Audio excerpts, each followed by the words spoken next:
을지 자유의 방패 실시로 한미연합방위태세 더욱 굳건해집니다. 전국급 한미연합연습체계 재확립, 연대급 이상 야외 기동훈련 재개. 실전에서 전승을 보장받기 위해 국가 총력전 수행 능력을 실질적으로 향상시키는 거 필수입니다. 한미연합연습훈련을 통해 한미연합방위태세를 근본적으로 강화해 나가는 우리 군을 들여다보겠습니다. 국방에 대한 모든 것 국방 포커스.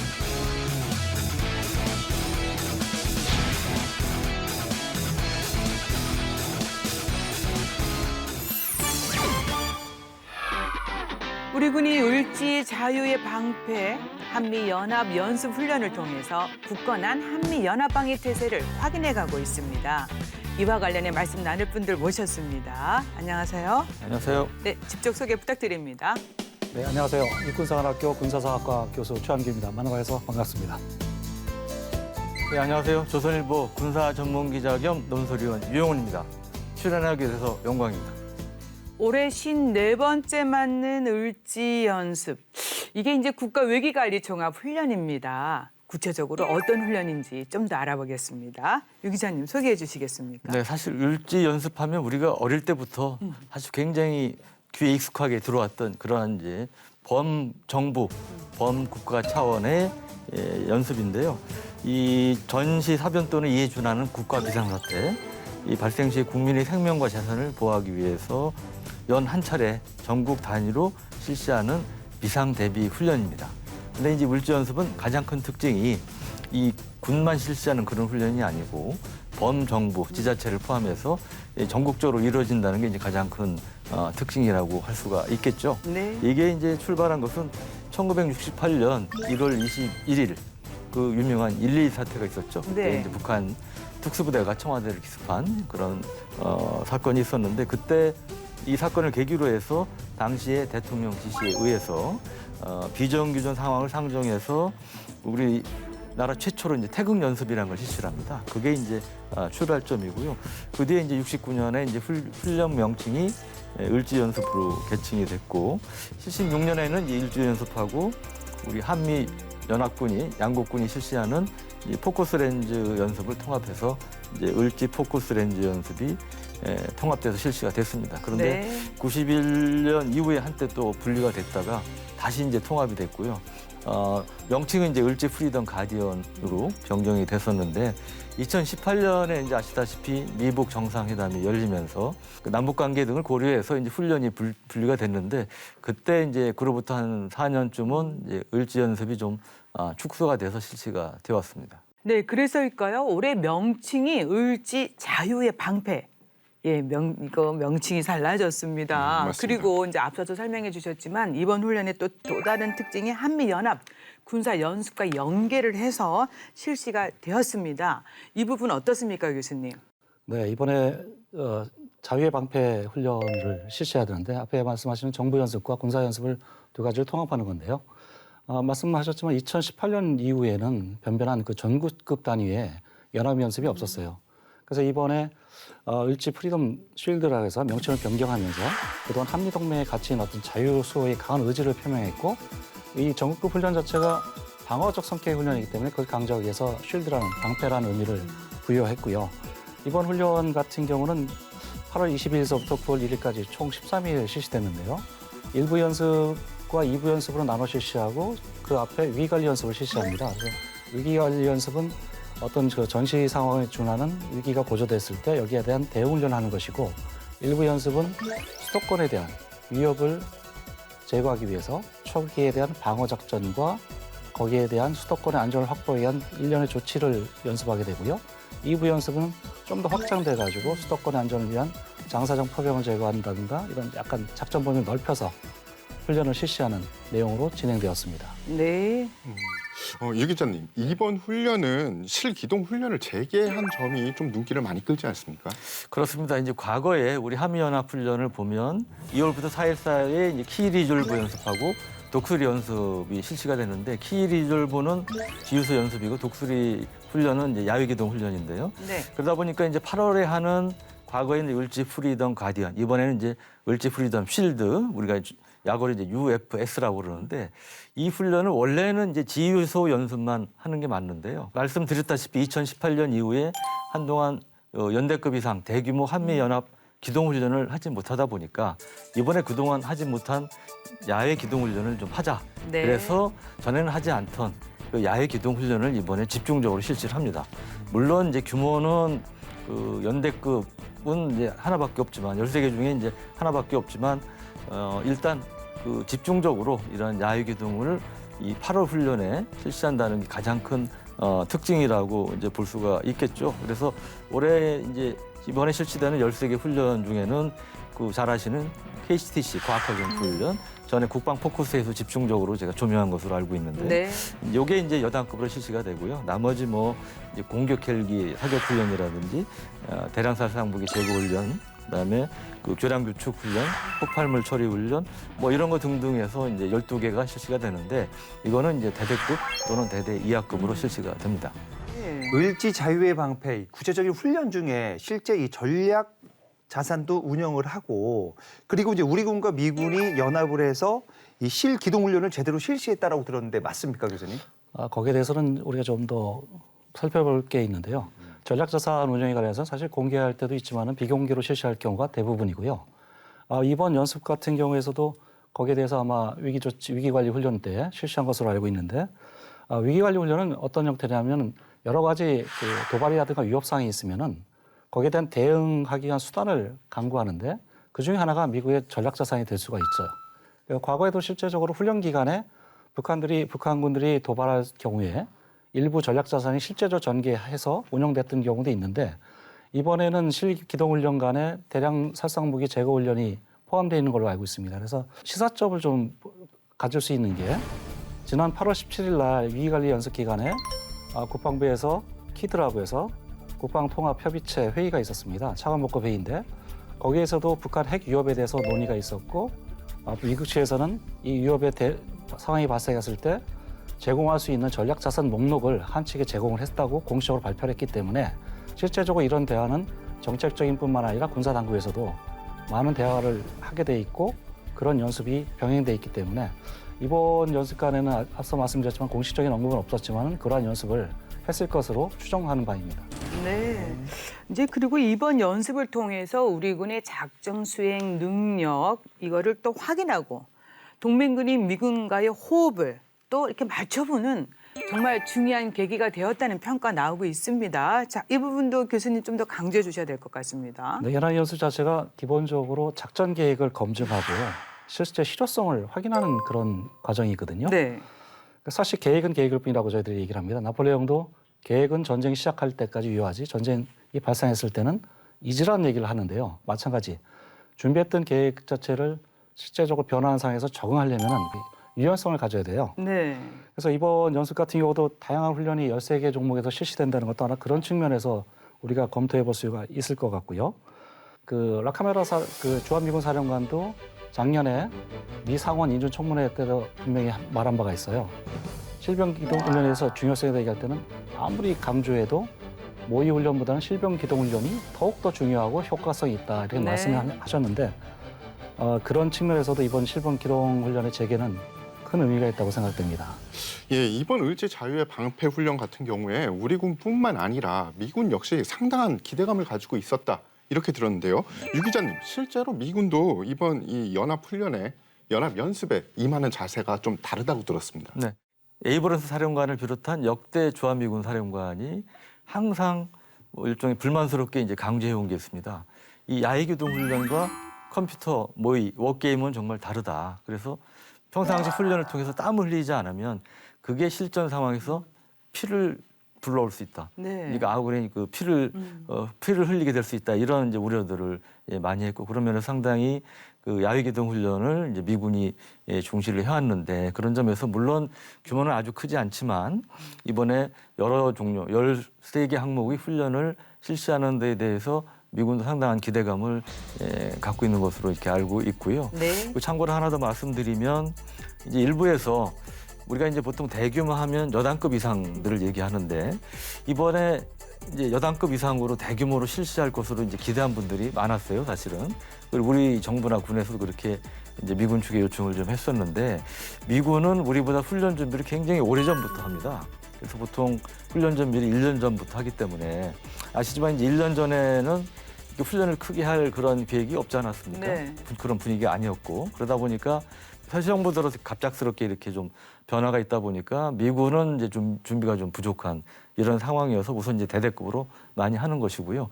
내년 상반기에 이제 본격적으로 여단급, 연대급 이상 연합훈련들이 실시될 예정이라고 합니다. 예. 이 실질적인 훈련을 통해서 동맹국끼리 이제 손발을 맞춰 본다. 그 효과가 어떤지 궁금하고 이 연합훈련을 통해서 이 전후가 어떻게 달라지는지도 궁금합니다. 네, 아무래도 연습 전과 후는 굉장히 차이가 많죠. 사실 연습 준비할 때는 각자 부서별로 소규모 단위로 준비를 하다 보니까 전체적인 큰 그림을 보지 못하거든요. 근데 실제적으로 이제 이 연습에 들어가게 되면은 증원 병력도 미국에서 수천 명이 들어오고 또 마찬가지로 이 시퍼이 체계가 연결돼서 인도 태평양 사령부하고 미 합참 또는 여러 기관과 연결돼가 사실 이 훈련에 수만 명이 동시에 연결돼서 훈련하다 보니까 전체적인 큰 그림에 대한 이해를 하면서 또 훈련을 진행하는데 앞서 말씀드렸지만 훈련이라는 게 계획대로 진행되는 게 아니고 통제부에서도 굉장히 가혹할 정도의 어떤 시나리오를 만들어서 굉장히 어려움을 하고 이 문제 해결할 수 있는 그런 과정을 강조해가 상황을 보유하는데 한미가 사이드 바이 사이드로 앉아가지고 이것을 토의하고 또 제대별로 토의하는 과정에서 정말 많이 싸우거든요, 사실. 네. 싸우면서 친해진다고 그러잖아요. 그래요, 진짜. 이 싸우라는 게 사실 서로 피 흘리는 게 아니고 얼굴도 붉히고 굉장히 그런 기싸움도 하면서 여러 가지 의견을 서로 나누다 보면은 경험적인 거, 교류적인 측면이라든가 서로가 그 문제를 긍정적으로 해결하기 위해서 노력하는 거기 때문에 그런 측면에서 굉장히 많은 대화를 하게 되고 정말 24시간을 거의 한 달여를 같이 생활하다 보면은 가족보다도 더 친한 정도, 훈련 기간 때는 네. 같이 먹고 자고 삼시세끼를 다 하다 보니까 친해지게 되고 결국은 그 과정에서 서로에 대해서 많이 이해를 하게 됩니다. 그래서 그 초급 장교들이라든가 좀 계급이 낮은 친구들 굉장히 자신감을 많이 갖게 되고 또 한반도 작전 정보에 대해서 전반적인 작전 흐름이 어떻게 되는지 이해하고 고위 장교들끼리도 마지막에 이제 훈련 끝나고는 빅토리 파티라고 이제 하게 되는데요. 그 과정에서 정말 많은 얘기를 하면서도 헤어짐의 아쉬움도 얘기하고 다시 또 만나서 우리가 정말 너를 믿고 같이 싸울 수 있겠다는 확신을 갖는 계기가 됐다는 얘기를 많이 하는데 얼마 전에 우리가 지금 상업 영화로 많이 하지만은 뭐 탑건 2 지금 상영이 됐었는데 네네. 거기서도 요즘 얘기하지만은 끝나고 나면 정말 나의 든든한 윙맨이 누구냐 했을 때 서로 주저하지 않고 당신이 될 수 있다는 얘기를 서로 나눴다는 얘기를 들었습니다. 그 정도로 해서 많은 자신감을 갖고 실제적인 정말 그 한미 동맹의 그 근간이 되는 그런 관계가 끈끈한 신뢰감이 쌓여가는 그런 계기가 된다고 볼 수가 있겠습니다. 그런데 이제 이 을지 자유 방패 연습이 이제 실제로 어떻게 됐느냐는 걸 살펴보니까 여기 위기관리 연습이 정말 중요했더라고요. 이제 위기관리 연습이 연합 연습에 이제 사전 연습이라고도 부르는데 좀 더 이 위기관리 연습이 어떻게 어떤 의미가 담고 있는지에 대해서 교수님이 좀 강조해 주시면 어떨까 싶은데요. 그 목적도 좀 필요할 것 같아요. 네. 위기관리 연습은 사실 합참과 연합사 주도로 진행되게 되는데요. 실제적인 어떤 북한의 도발이라든가 위협 상황이 발생했을 때 이 초기 대응에 대한 집중적인 연습을 하게 돼요. 그래서 한미 공동 위기 관리 절차도 있고 우리 한국군이 단독으로 검토하는 그런 내용도 있기 때문에 이러한 것을 위기 조치반을 소집해서 참모들이 여기에 대한 대응 훈련을 집중적으로 숙달하는 시간이 되겠습니다. 사실 위기라는 것은 우리가 위기가 고조돼 가지고 전쟁으로 갈 수도 있고 또 그렇지도 않고 이것을 억제해 가지고 다시 평화 상태로 되돌릴 수 있는 어떻게 보면 사실 연습 중에서 가장 중요한 파트 중에 하나라고 볼 수 있어요. 네. 전쟁 일부 연습 같은 건 싸워서 이기기 원하지만은 우리가 손자정법에서도 싸우지 않고 이기는 게 가장 최선의 방법이라고 얘기하듯이 그러한 것에 대한 모든 조치를 강구하는 그러한 시간이 되고요. 여기서는 군사적 조치뿐만이 아니라 앞서 앵커님께서 말씀하셨지만 국가 전략 자산에 대해서 논의를 하잖아요. 그것뿐만이 아니라 외교, 정보, 경제까지 해서 우리가 다임이라고 통상적으로 얘기를 하는데 그런 전쟁 억제 수단을 같이 검토하면서 정보하고 그러한 연습을 하는 시간으로 이해하시면 되겠습니다. 예. 예, 말씀을 종합을 해보면 국가 안보에 중요한 영향을 미치는 위기 상황을 상정을 해서 훈련을 한다는 건데요. 그렇다면 이 훈련에 주어지는 주요 사태가 과연 어떤 사태인지 한번 벌써 말씀을 해주셨지만 저도 지금 뭐 이렇게 깨끗하게 어떤 사태가 뭐 상정을 해서 훈련하는지 모르겠거든요. 어떤 사태에 대해서 너무 자세히 말씀드리면 또 보안에 저촉이 될 수도 있고요. 사실 보안상에서 저도 자세히는 알지를 못합니다. 그래서 좀 어떻게 보면 상식적으로 좀 말씀을 드리자면 아까 우리 최 교수님께서 잘 설명을 해주셨지만 우리가 이제 지금 우크라이나전이 아직도 진행되고 있는데 우크라이나전 특징 중에 하나가 하이브리드전이라고 그러지 않습니까? 예. 그래서 여기에는 하이브리드전은 아시지만 이제 사이버전이라든지 외교전, 심리전 이런 것들이 이제 망라가 된 건데 앞으로 남북 간의 전면전이 만약에 이제 벌어진다면 결국 이제 한반도에서도 그런 하이브리드전이 벌어질 가능성이 높다고 봐야 되겠죠. 예. 왜냐하면 북한도 우리도 열심히 우크라이나전의 교훈을 찾고 있지만 북한도 열심히 또 들여다보고 있기 때문에 이제 그런 상황에 대비를 해야 되고요. 그런 점에서 보면 이제 북한이 지금 가장 강점을 갖고 있는 분야 중에 하나가 사이버전입니다. 그래서 이번에 우크라이나전에서도 이제 그런 다양한 사이버전이 있었지만 우리는 사이버전이 벌어질 경우를 상정을 해야죠. 또 뭐 원전 등에 대한 그런 이제 드론 공격이라든지 공항에 대한 드론 공격 뭐 이런 것들도 이제 우리가 상정을 해서 또 대비를 해야 되겠죠. 그리고 또 아시지만 2010년도에 그 안타까운 이제 국제도발 사건들이 있지 않았습니까? 연평도 포격도발이라든지 천안함 폭침 사건 같은 것들이 있었는데 그런 어떤 서북도서에 대한 국제도발 같은 경우는 우리가 좀 상정해 볼 수 있겠죠. 그래서 예. 이제 그런 것들에 대한 그 다양한 상황을 상정을 해서 아주 실전적으로 그렇게 훈련이 이루어졌다고 합니다. 이 나흘 동안 위기 상황을 고조시키면서 이 실전 같은 긴장 속에서 철두철미하게 훈련을 했다라고 들었습니다. 맞습니까? 앞서 유 기자님께서 말씀하신 실제적으로 이번에 위기관리 훈련하는 기간에 8월 17일 날 북한이 순항미사일 2발을 발사했거든요. 연습 전 또는 중간 또 후에 도발했던 사례가 왕왕 있었어요. 2015년 같은 경우는 8월 4일에 일사단에서 지뢰로 해서 도발 사건이 있었고요. 뭐 NLL 침범이라든가 연평도 포격 도발 여러 가지 사건이 있었기 때문에 실제적으로 저희들이 연습에 임할 때 항상 옛날에 제가 현역에 있을 때는 실제 상황이 벌어질 수 있기 때문에 거기에 준해서 연습하는데 실제적으로 이런 상황이 벌어지면 저희가 연습하는 대로 그대로 조치를 해가지고 대응을 하고 있거든요. 그러니까 이번에도 아마 좋은 훈련이 됐을 거라고 생각하는데 그것뿐만 아니라 여러 가지 지금 말씀하시는 신흥안보 위협, 사이버 위협이라든가 여러 가지 위협에 대한 대응 훈련도 본격화되고 있는 것으로 알고 있고요. 거기에 대해서 실제적으로 그 합참과 연합사는 위기조치 관련한 부호라든가 지휘관들이 판단하기에 도움이 되는 지휘관 결심 도표를 작성해가지고 각 기능별로 제대별로 그러니까 전략 및 정책 제대에서 하는 거, 그다음 작전술 제대에서 하는 거, 전술 제대가 하는 것을 나누어가지고 작전사까지 통합해가지고 이런 훈련을 동시에 실시해야 되는데 제 경험상으로서는 사실 위기관리 훈련이 끝나면 연습이 거의 끝난 기분이 될 정도로 굉장히 타이트한 훈련을 그런 많은 내용에 대해서 집중적으로 점검하고 훈련하고 있습니다. 네.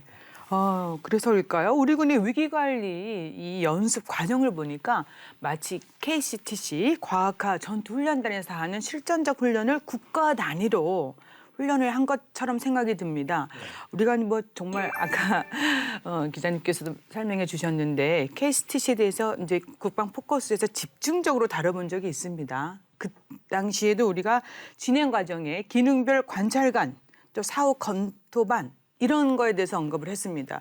이번에도 마치 이 두 가지를 운용하지 않았을까 싶은데 어땠습니까? 네, 이번 UFAC 경우도 마찬가지 그러한 전문성을 갖춘 예비역 장성님과 이런 전문가들을 모셨다고 그래요. 네. 그래서 이런 분들을 상당히 과거에 비해서 좀 더 많이 이제 투입한 것으로 이제 알려지고 있고요.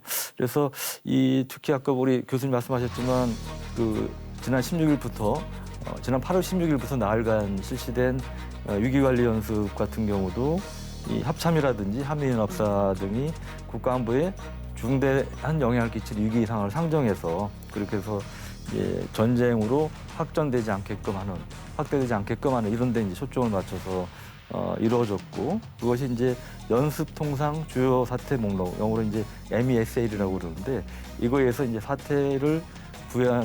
상황을 부여하는 방식으로 진행하면서 기능별로 이제 관찰관하고 사후 검토반을 운영했다고 합니다.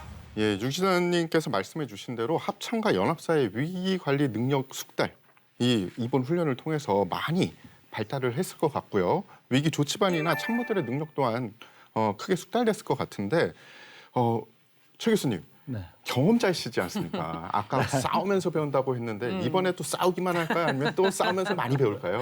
그 전쟁을 사실 하고 말고 억제하는 정말 중요한 단계에 대한 이 연습을 하는데 정말 웃으면서 할 수는 없잖아요. 그러니까 서로 굉장히 열정을 갖고 얘기하다 보니까 굉장히 그 과정에서도 그 서로 옳다고 주장하기 때문에 그런 마찰이 벌어지지만은 그것은 서로 좋은 선의의 문제 해결하는 방법 중에 하나라고 생각되는데요. 많은 토론과 이런 과정을 거치는데 우리가 이제 사마의 폭풍 작전 91년도 얘기를 하는데 그때 지휘관들이 전쟁 끝나고 승리 요인 중에 하나가 뭐냐고 물어봤을 때 많은 지휘관들이 그랬어요.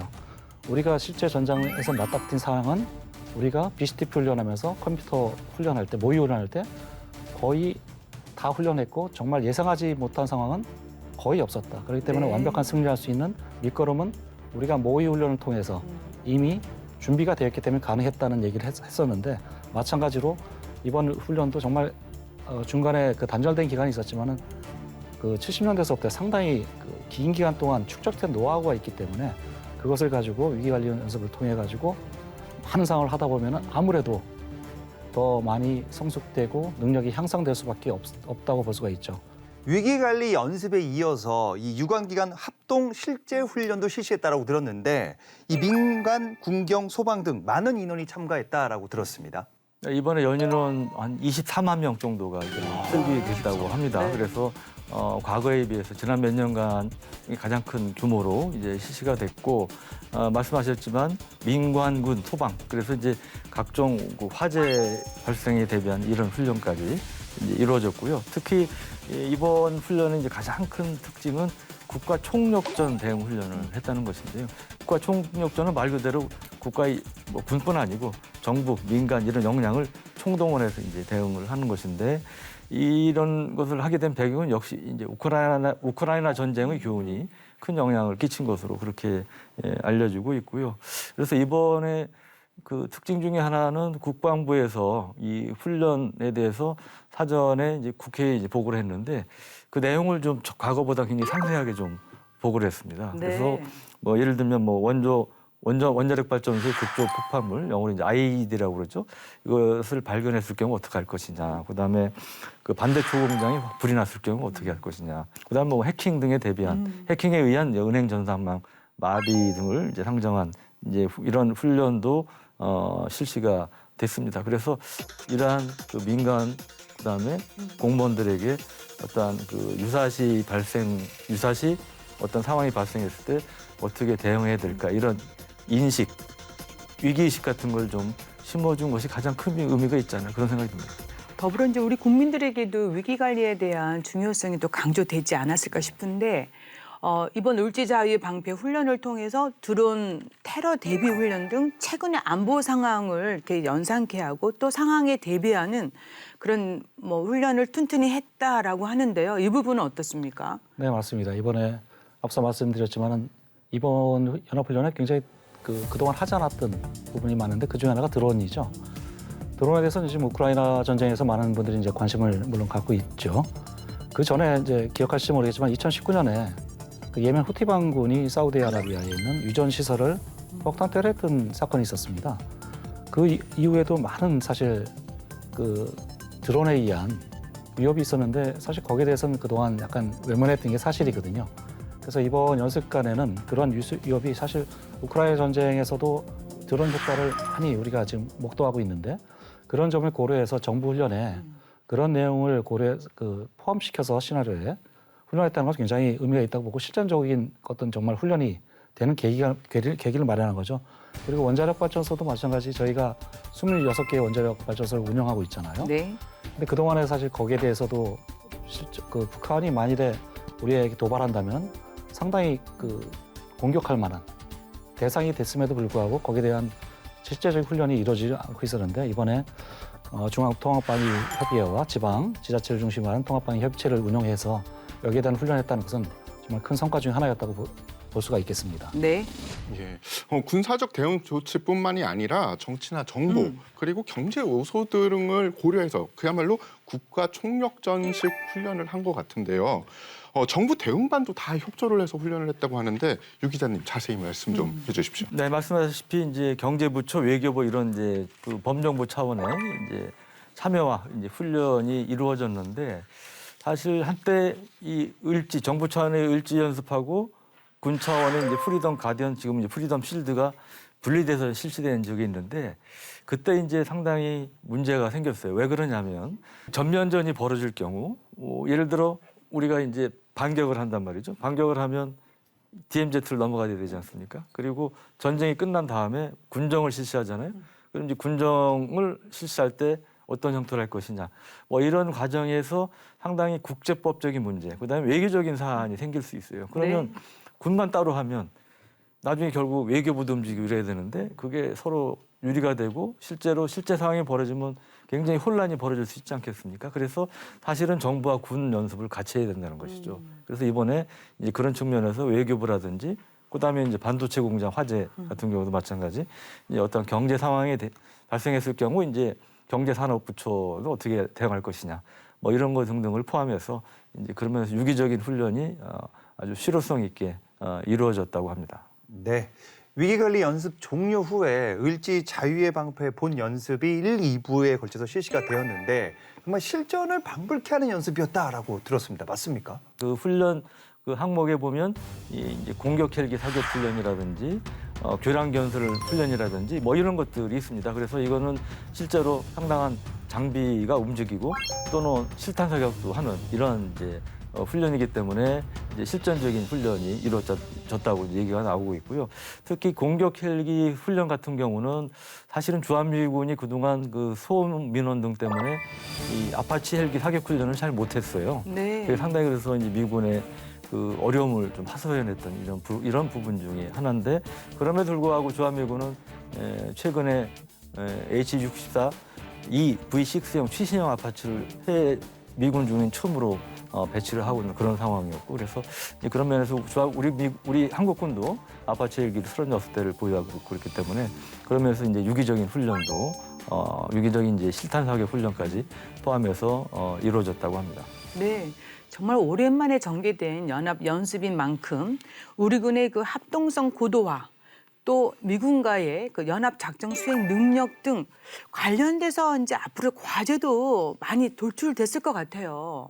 네, 그렇죠. 네. 그동안 말씀드렸지만 2018년, 19년 해가지고 저희가 주요 훈련했던 키리조블 훈련이라든가 독소리 훈련, 그다음에 을지 프리덤 가디언 훈련이 사실 거의 실시되지 못하고 있었잖아요. 한 4년 같은 경우는 굉장히 짧은 시간이 아닙니다. 그래서 장교들 같은 경우도 병력 순환율 고려하면 1, 2년에 한 번씩 보직을 이동해서 바꾸기 때문에 사실 이런 그 장기간의 공백기를 가졌다는 것은 사실 연합방위 태세 차원에서는 굉장히 많은 약화할 수 있는 부정적인 요인으로 작용할 수밖에 없는 것이거든요.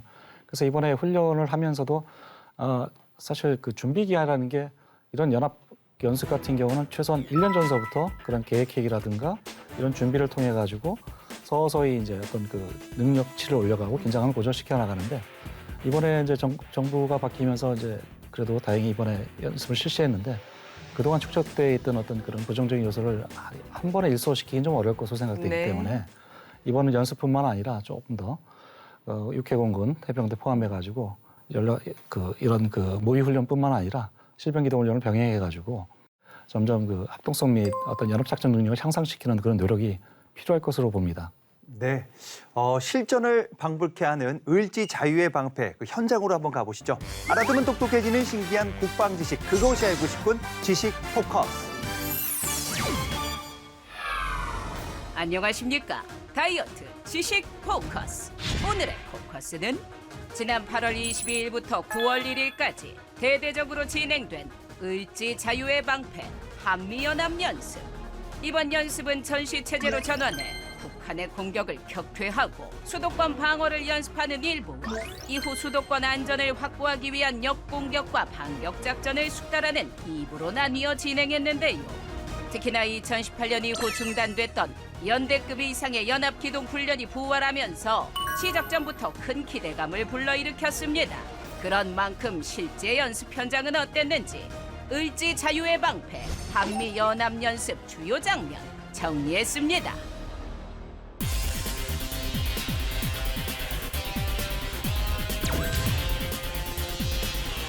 이번 한미연합 연습에서 주목한 첫 번째 장면, UFS, 즉 을지 자유의 방패라는 명칭으로 변경하여 첫 훈련을 실시했다는 점인데요. UFS에서 U는 을지, 즉 정부 연습을, F, 프리덤은 한미 동맹에 변하지 않는 핵심 가치인 자유, 수호, 의지를, S, 쉴드는 방어적 성격의 연습으로 평화를 지향한다는 의미를 내포하고 있습니다. 이로써 우리 정부와 군은 한미 동맹의 전통을 계승하는 동시에 전 구급 연합 연습 체계의 성격을 재정립했습니다. 다음으로 UFS 한미 연합 연습에서 주목한 장면은 2019년 이후 분리해 해오던 정부 연습과 군사 연습을 통합해서 진행한 점인데요. UFS 훈련 일부에서는 북한의 국지 도발과 전면전에 대비한 범정부 차원의 위기 관리와 연합작전 지원 절차를 숙달했습니다. 특히 이번 UFS 연습에서는 우크라이나 사태에서 나타나는 새로운 전쟁 양상의 변화를 반영해 드론, 사이버전 등 전시에 발생 가능한 실전적 시나리오가 적용됐는데요. 실제로 을지 연습 1일차에 인천항 합동 화생방 대테러 대응 훈련을 실시하면서 대테러 특임반, 5분 전투대기 부대를 비롯해 육군 수도군단 10화생방대대, 인천 중부경찰서 기동타격대, 중부소방서, 인천항만공사, 인천보안공사 등 13개 기관 200여 명이 참가했습니다. 이외에도 원자력 발전소 급조 폭발물 발견 훈련, 반도체 공장의 화재, 은행 전산망 마비 등 주요 산업시설과 국가 중요시설 등에 대한 적의 공격 상황을 가정해 민관 군경의 통합 방어 훈련과 피해 복구 훈련을 실시했습니다. 이로써 범정부 차원의 국가 총력전 수행 능력을 향상시키는 계기가 되었습니다. 마지막으로 UFS 한미연합 연습에서의 주목한 장면 세 번째, 대규모 연합 야외 기동 훈련을 병행하여 시행했다는 점인데요. UFS 훈련 2부에서는 특히나 컴퓨터 시뮬레이션에 기반한 지휘소 연습에 국한하지 않고 전술적 수준의 실전적인 연합 야외 기동 훈련이 다양하게 진행됐습니다. 2018년을 끝으로 중단됐던 연대급 이상 연합 기동 훈련이 부활하면서 이번 야외 실기동 훈련에서 총 13개 유형의 훈련이 진행됐는데요. 육군은 여단급인 과학화 전투 훈련을 비롯해 대대급 연합 대량 살상 무기 제거 훈련, 소규모 연합 특수전 교환 훈련, 화력 운용 연습 등의 훈련을 실시했고요. 해군은 특수전 교환 훈련과 해상 초계 작전 훈련을, 공군은 한미 공군이 함께 실시하는 쌍매 훈련 등을 진행했습니다. 이로써 강력한 한미 동맹을 대내외 과시하는 동시에 한미 장병들의 실전적인 연합작전 수행 능력을 더욱 강화하는 계기를 마련했습니다. 이외에도 우리 군 주도의 미래연합사령부의 완전 운용 능력 평가가 시행됐다는 점도 의미 깊은데요. 이번 을지 프리덤 쉴드 한미연합 연습을 통해 한미연합 연습 및 훈련을 정상화하는 계기를 마련한 동시에 한미 동맹의 굳건함을 다시금 확인했는데요. 나아가 이번 연합 연습이 한미 연합 방위 태세를 근본적으로 강화시키는 발판이 되길 기대해 봅니다. 이런 연합 연습을 통해서 한미 연합 억지력과 우리 국방력 강화를 도모하는 아주 적절한 계기가 됐습니다.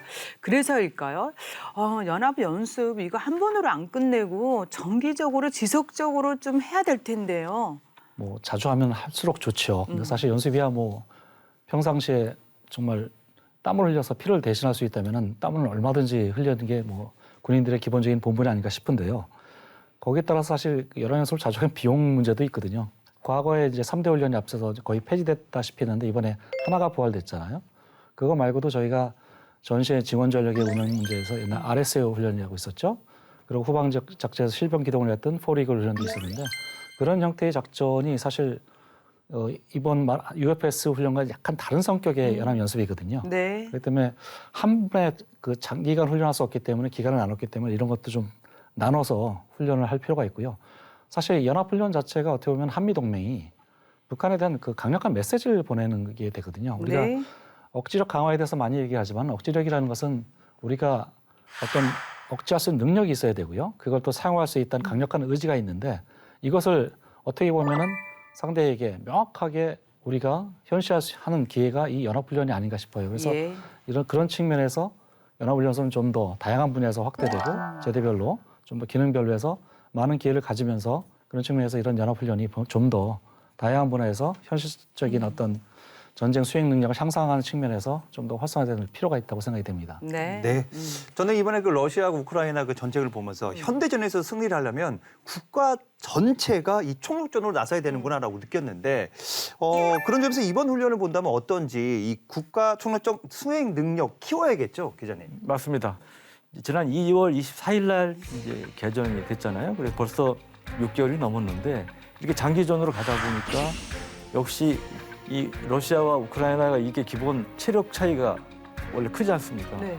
워낙 이제 러시아군이 여러 가지 병력 규모나 장비 그다음에 자원에 있어서도 이제 우크라이나보다 우위에 있다 보니까 우크라이나군을 뭐 미군이라든지 서방 세계가 적극적으로 뭐 다연장 로켓이나 뭐 여러 가지 무기들을 지원해주고 있지만 지금 제대로 이제 못 써먹는다. 왜 탄약이 부족해서 뭐 이런 얘기도 지금 나오고 있잖아요. 그래서 이런 탄약을 비롯한 이 보급 문제.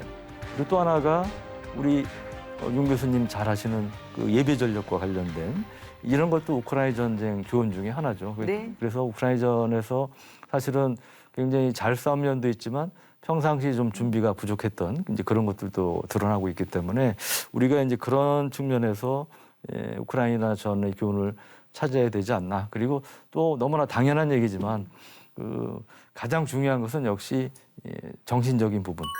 이제 지도자라든지 뭐 정부 관계자, 군은 물론이고 국민들이 어떤 항전 의지 뭐 이런 것이 이제 중요하다는 걸 새삼 일깨웁니다. 그래서 클라우제프치가 뭐 전쟁론에서도 강조를 했지만 어떤 전쟁에서 이제 4분의 1 정도가 이제 어떤 물리적인 부분이라면 4분의 3은 정신적인 예. 부분이 차지한다고 얘기도 했었는데 그런 것의 그 중요성을 새삼 일깨워주는 그러한 이제 전쟁이 지금 되고 있습니다. 네, 무형 전력 정말 중요하죠. 그리고 이제 이번 을지 자유 방패 연합 연습에서 빼놓을 수 없는 것, 아마 가장 또 주목받은 것 중에 하나가 전작권 관련해서 그 완전 운영 능력 평가도 실행이 됐다고 들었습니다. 이 평가에 대해서 국민들이 관심이 많아요. 근데 이런 평가에 대해서 좀 더 설명해 주시고 어떻게 진행이 됐는지 부연 설명 필요할 것 같습니다. 사실 완전 운영 능력 평가는 우리가 2014년도에 합의했던 전시작전권 전환 3배 조건 중에 하나인 연합방위를 주도할 수 있는 우리 군의 능력 확보 차원에서 진행되고 있고요. 1단계에서부터 3단계까지 진행되는데 기본 운영 능력 평가는 지난 2019년도에 완료했습니다. 그래서 네. 이번엔 그 세 단계 중에서 두 번째 단계인데요.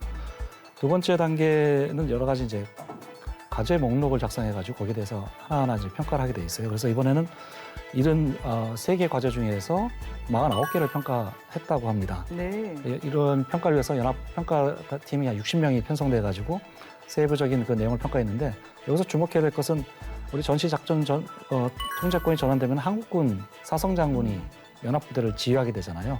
그래서 이번에 연합사 부사령관인 한국군 사성장군이 이 훈련을 주도하는 모습을 갖고 완전 운영 능력을 평가했고 거기에 대해서 굉장히 긍정적인 평가를 했다는 얘기가 있는데 네. 세부적인 내용은 뭐 아직 공식적으로 얘기를 안 하고 있는데 사실 이런 평가를 이제 다음 단계는 이제 완전 임무 능력 평가라고 해서 3단계 평가까지 있는데 한미 당국도 이번에 훈련 전서부터 그 연습 전서부터 강조했지만은 사실 전작권 전환이라는 게 여러 가지 3대 조건이 다 충족돼야 되는 거잖아요. 그래서 무리하게 시기를 정하고 추진하기보다는 하나하나 정말 완벽하게 차근차근 준비해 나가서 그 점검하고 신중하게 추진하겠다는 얘기를 강조했었는데 그런 측면에서도 이번에 여러 가지를 평가하면서 더 많은 또 문제점이 아마 도출됐을 거라고 생각이 됩니다. 그래서 네. 그런 점까지 포함해서 완전 임무 능력 평가를 해가지고 정말 한미가 서로 준비된 상태에서 북한 위협을 언제든지 제거할 수 있는, 대응할 수 있는 그런 능력을 갖춘 상태에서 전작권 전환이 될 수 있도록 그런 준비하는 과정이 아주 원활하게 이루어졌다고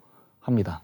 그럼 말씀을 종합해 보면 전작권 전환을 위해서 상호 합의된 절차를 체계적으로 그리고 안정적으로 추진해 가고 있는 것 같은데 유 기자님 보시기에 어떠십니까? 사실 이제 2006년 이후에 전시작전 통제권 전환이 추진됐는데 그동안 이제 우여곡절이 많았습니다. 네. 그래서 뭐 원래 이제 2012년까지 하겠다. 그걸 이제 2015년 놓쳤다가 다시 이제 과거 정부에서 3대 조건 하에 이제 하는 것으로 이제 바뀌어서 이 기조가 지금까지 이제 유지가 되고 있어요. 그 3대 조건이 뭐냐면 우선은 연합방위 주도를 위한 한국군의 핵심 군사 능력 확보. 그러니까 여기는 이제 우리가 기본적으로 이 북한을 보는 능력, 감시 정찰 능력이 좀 아직까지 미국에 많이 의존하지 않습니까? 그래서 이제 그런 것들을 이제 보강하는 것들이 해당이 되겠죠. 그리고 점점 이제 고도화되고 있는 북한의 핵 미사일에 대한 대응 능력, 그게 두 번째고요.